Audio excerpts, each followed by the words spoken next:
Hello, it's Dr. Sean Showamimo, your friendly weight loss surgeon. I'm here today with Laurie Skurbe, our 3 decades experienced dietitian and diabetic diet expert. So today we're going to talk about some tips for keeping the weight off, especially after weight loss surgery. So. Yeah, a lot of people struggle with keeping the weight loss that they've achieved. And there's several things that everyone could be doing to help keep that weight off they work so hard to get off. One of the things we tell people to do is make sure they're exercising regularly. Yes. A lot of people neglect to exercise. They think they only supposed to exercise as they're losing weight, and once they've lost it, they think that their job is done. Not the case. Yes, I think that's an important point because the whole purpose of weight loss surgery is got to use it to hit the reset button to get back to baseline. And baseline was meant to include exercising in the first place. Yes. So you can't ignore exercising as a very critical component of not just weight loss, but weight maintenance. Exactly. Yeah, and what a lot of people don't know is that exercise is even more important to weight maintenance. It is an important part of weight loss, as most people know, but what a lot of people don't know is actually plays a bigger role in keeping weight off. People who don't exercise usually don't maintain the weight they work so hard to lose.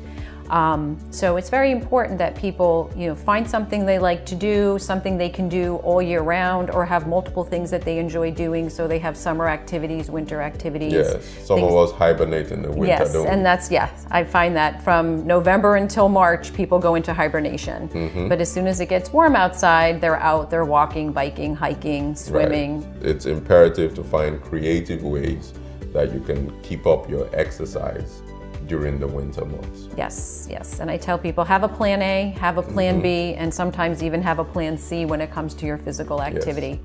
Yes. Keep your options open so that way when things change, you always have something that you can do. And then what about diet in terms of maintaining the weight? Does that play a role?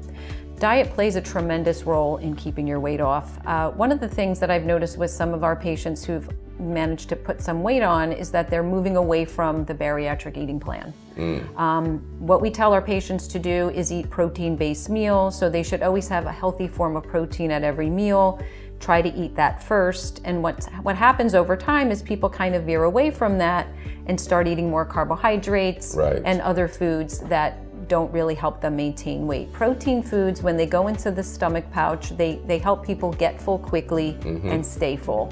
Yeah. And when you stop doing that, you're not getting that appetite satisfaction that you were getting before. Yeah, what I tell people, because what I've seen is that the patients or the people who do the best are the people, as regards diet, are always looking at what they're eating in terms of evaluating it, that how can I make this healthier?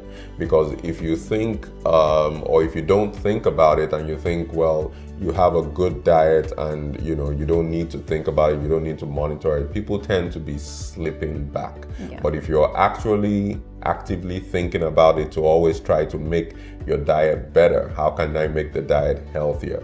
Those are the people that I find that stay ahead of the curve as far as diet is concerned. Yeah, and you bring out some good points. People who are always looking ahead. So people who look ahead are people who tend to plan their meals and snacks out in advance, so Correct. They know what they're eating before they get to the meal, not at the meal time. People who plan ahead also are looking at what they're eating, so they're monitoring, they're writing things down, or they're using a smartphone app to log what they're eating so they know how much protein and calories they might be getting in on a daily basis. So they always know what they're doing. And the other thing is that they're doing is they're monitoring their portion sizes. Yes. Even though people have had bariatric surgery, which limits the amount they can eat, sometimes your portion sizes do get larger over time. And another thing I see people do is they start to graze, and that's a big problem amongst bariatric patients. Right. Habits don't form in a day. They form over time. So that's where I caution people that, look, you can do something maybe once in a while here and there, and that won't hurt you. But the more you do that, you are actually in the process of forming a habit. And that's one of the things that happens with grazing, because people start out snacking, and before you know it, it becomes something that snowballs into a grazing habit. So that's certainly something to watch out for.